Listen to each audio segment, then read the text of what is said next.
Bullets walked the terraced rocks with disciplined patience, forcing helmets down, shoulders flat, breath held. Staff Sergeant Brennan tried 2 frequencies, then a third, nothing but hiss and dead air. The satellite link refused to handshake. Comms weren't spotty.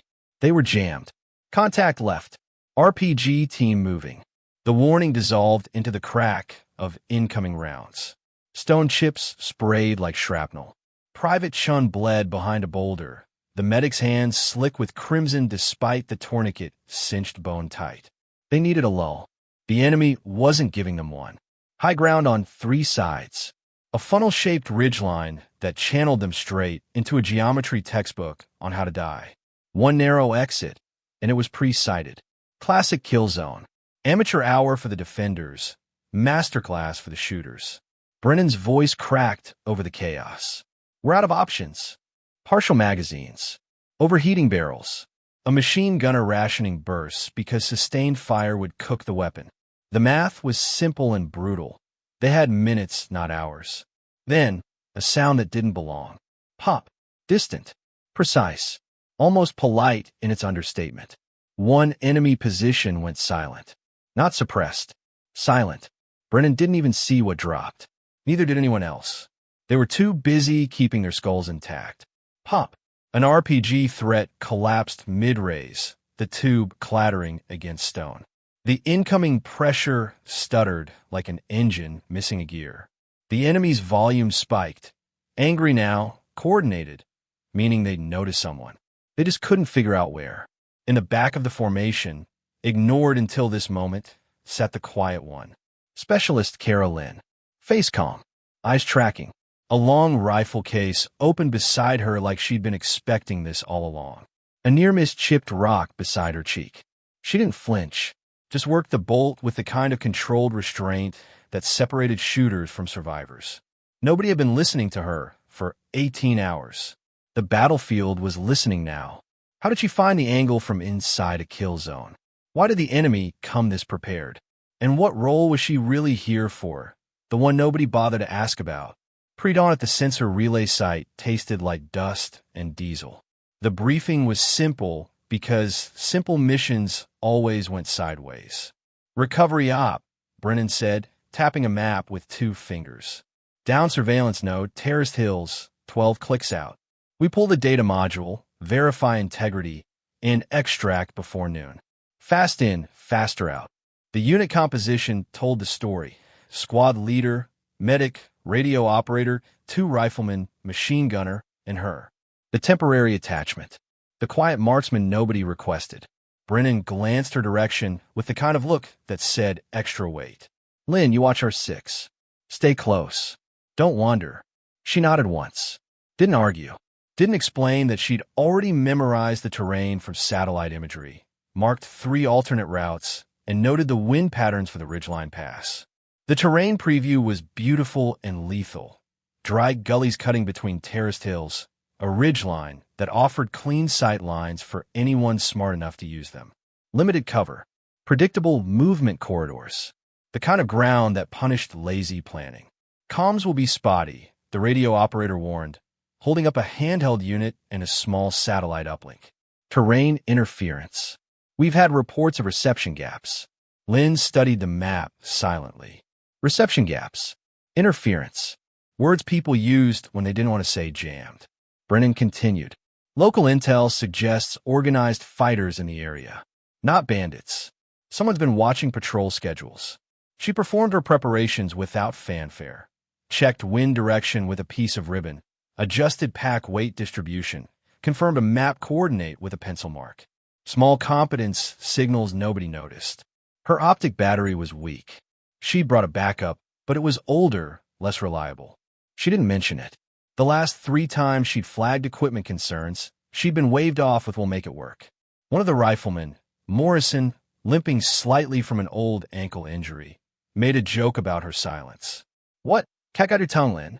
She didn't react, just noted that someone would slow them later. The recovered objective emerged from the wrecked node, a sealed black module, palm-sized, covered in dust. Valuable, easy to carry, easy to die for. Brennan held it up. This is what we came for. Sensor data, patrol schedules, coverage gaps. Uncle Sam wants it back. Lynn noticed something the others missed. Scrape marks along the module's edge. Fresh ones. Someone had tried to pry it open and failed. Someone who wasn't here anymore. Fastest route back is the Ridgeline Pass, Brennan decided, pointing at the map. We hit extraction timing. We're golden. Lynn's gaze drifted to an alternate route, a gully line that added 30 minutes but avoided the funnel geometry. She didn't voice it. Brennan had already decided. As they moved out, she caught something in the air. Birds gone quiet. A faint chemical smell riding the wind, like a generator or battery bank running somewhere it shouldn't be. She kept her rifle ready and her eyes on the high ground, mapping shooting lanes nobody asked for. They entered the Ridgeline Pass at 1,140 hours. High ground left and right. The gully behind them funneling forward. Exactly where you don't want to be. The first shot was surgical, a crack near the radio operator that forced everyone into pre-sighted positions. Then the volume arrived. Controlled burst from above. An RPG team probing the boulder cluster. They weren't shooting randomly. They were shaping movement, forcing the unit into smaller and smaller squares on an invisible chessboard. The radio operator grabbed his handset, got a harsh squeal that made him rip the earpiece out. The jamming tone was unmistakable. Not spotty signal. Deliberate interference. "Comms are dead," he shouted. Smoke bloomed across the ridgeline. Enemy deployed, mixing with dust from impacts. Visibility collapsed. The team couldn't spot muzzle flashes easily, couldn't gauge distance, couldn't coordinate anything beyond arm's reach. The machine gunner opened up, trying to suppress the high ground. His barrel turned cherry red within seconds. He switched to short bursts, forced pauses to let the weapon breathe. Ammo constraint had begun. Morrison went down with a fragment in his leg. The limp that Lynn had noticed now turned into dead weight. The medic split his attention between Chin's tourniquet and Morrison's bleeding. 2 casualties. 1 medic. Math that didn't balance. Extraction window closes in 40. Brennan shouted over the chaos. "We miss it. We're walking out in the dark." The enemy revealed their discipline then. Every time the medic moved, a burst kicked up dirt at his feet. They were targeting him deliberately. In between volleys, they checked fire, listening, coordinating. A command element was controlling the cadence like a conductor. Brennan tried the textbook, smoke, suppress, bound. But every attempted movement met pre-aimed fire. They weren't merely engaged. They were pinned, locked in place like insects under glass. Lynn tried to signal an alternate move with a hand gesture. A route along the terrain seemed she'd spotted. Brennan misread it as stay put, doubling down on the fatal position. A new sound entered the fight. A small buzzing drone rising from behind the enemy line. Cheap commercial model with a camera strapped underneath. It hovered, spotting movement, feeding coordinates to shooters who adjusted fire with unnerving precision. The enemy began edging a flanking team along the terraces to seal the only exit. The kill box was becoming an encirclement. In a brief lull, Lynn crawled to Brennan through the dust. She didn't speak, just pointed, not with words but with her whole hand, at the terrain seam that offered an impossible route. He hesitated, pride and fear colliding in his expression. Finally, he gave a clipped nod. Permission without apology. She had become their last option. Lynn sheds weight like someone who's done this before. Extra water stays. Spare gear stays. She keeps only what matters. Rifle, 3 magazines, compact first aid kit, and the battered backup optic battery. She chooses silence as camouflage. No radio chatter to intercept. No shouted coordination to give away intent. She'll move by timing enemy firing rhythms, the gaps between bursts, the pauses when they listen. The impossible route is a narrow shale, seam leading down into a dead gully, then back up behind a rock spine. Dangerous footing. One slip equals exposure, and exposure equals death. Visibility collapses further as dust and smoke drift across the ridgeline. She uses it, moving when the wind gusts and the drone's buzzing shifts direction. Natural cover married to patience. Her optic flickers. The battery dies mid-check. She swaps to the backup she'd packed that morning. Older, dimmer, forcing her to rely more on fundamentals than technology. Range estimation by terrain feature. Windage by feel and observation. Movement below catches her eye. A civilian shepherd boy, maybe 12 years old, crouched behind a rock far downslope. Terrified, frozen, she marks his position in her mind, a line she cannot draw fire across, no matter what. She descends the shale seam in controlled silence. Each footfall tested before weight commits. The enemy is close now.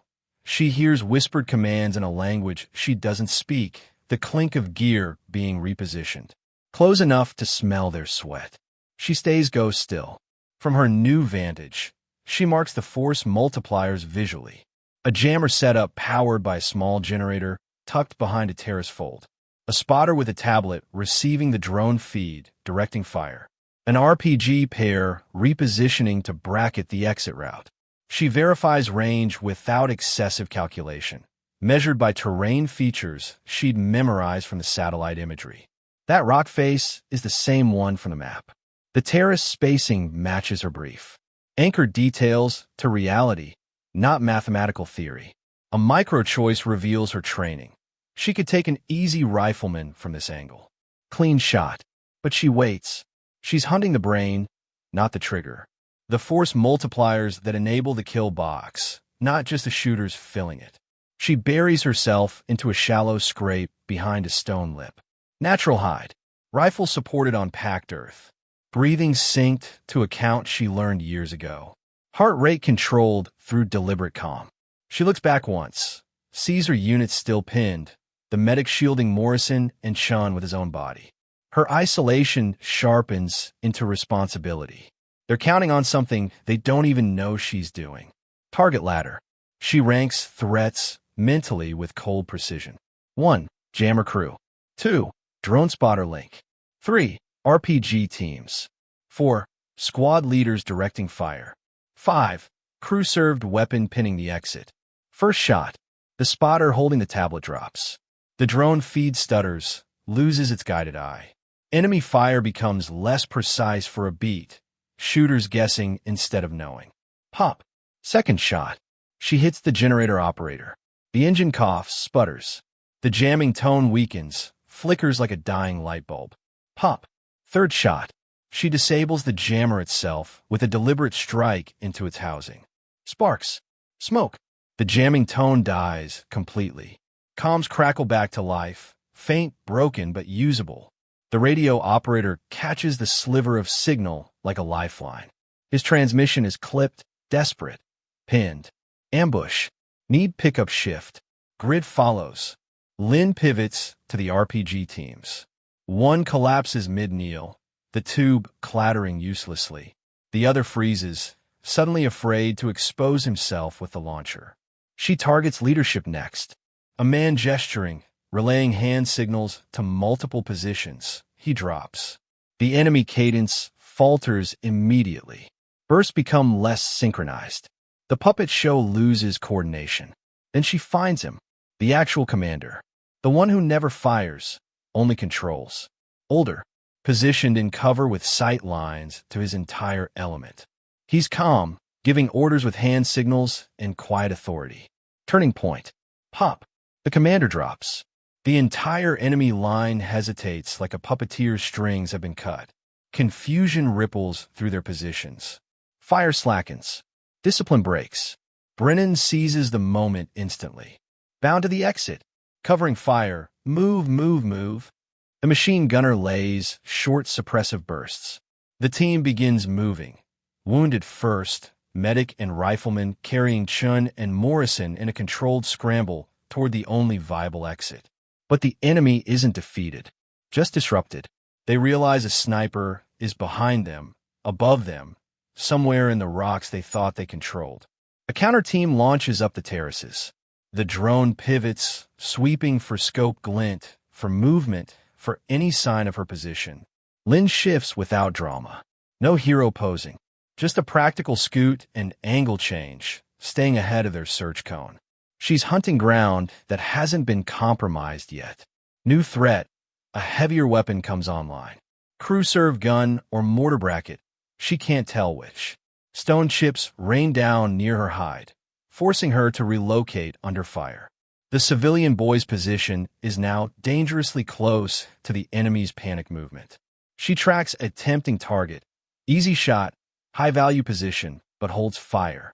Drawing around anywhere near that line risks collateral damage she refuses to accept. The counter-hunter's crest near her flank. Too close. She uses one shot, deliberate, suppressed by terrain masking, and relocates instantly before they can triangulate the sound. Final pressure. She buys one last window. Enemy cohesion is broken, but still dangerous. Shooters are pulling back, disorganized, trying to regroup. It's enough. Barely. Rotor wash kicks up dust on the horizon. The extraction bird arrives late, barely inside the window. The team loads wounded first. Chun and Morrison strapped in while the machine gunner provides rear security. Lynn fires her final round to stop a pursuing element trying to close the distance. Then she disappears downhill, moving through dead ground, rejoining the team at the edge of the dust cloud as rotors beat the air into submission. Back at the forward sight, dust-streaked faces tell the story better than words. Bandaged arms. The wounded stabilized on litters. Everyone's adrenaline drains into trembling hands and shaking knees. The debrief confirms what Lynn had suspected from the scrape marks. The enemy wasn't just hunting this patrol. They wanted the recovered data module, and the patrol itself as propaganda proof they could seize high-value intelligence from American forces. The scrape marks are explained. Another team had tried the extraction earlier, weeks ago. Got hit. The enemy learned the route, predicted the pattern, and built an ambush based on the assumption that this unit would take the same fastest path. Jammer. Drone. Pre-sighted kill zone. It wasn't random violence. It was a planned intelligence snatch with propaganda value attached. Brennan finally acknowledges what he'd ignored. Her alternate route study that morning. Her contingency rifle. Her discipline under fire. Respect replaces dismissal in his eyes. Not spoken, just visible in the way he looks at her now. Why don't you talk, someone asks. Not mocking this time. Genuinely curious.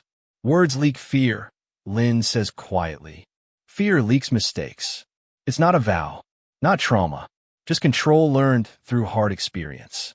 Silence as operational security, not weakness. The cost shows on her body. Bruises from the shale scramble, ears ringing from gunfire proximity, hands raw from stone and rifle. Quiet heroism isn't clean. It's earned in blood and effort and the kind of exhaustion that comes from holding yourself together when everything else is falling apart. The debrief officer confirms the civilian boy was found safe later, sheltering in place until local security cleared the area. Lynn had protected that line deliberately. Nobody would have known if she'd taken the easier shot, but she would have known. Final loop closure comes from the module analysis. The data contained sensor coverage locations, timing windows, and patrol schedules for the next 6 months. If the enemy had captured it, they would have exposed future patrols to ambush. Lynn's shots saved more than this one team. They saved missions nobody will ever know were at risk. She recases the rifle, not for glory, for readiness. The same ritual that opened the case 18 hours ago now closes it. She walks past the team as they fall silent, not out of fear but respect. In the loudest moment of their lives, the one they barely heard became the reason they lived. The quiet operator nobody listened to had spoken in the only language that mattered. Precision under impossible odds, silence under impossible pressure.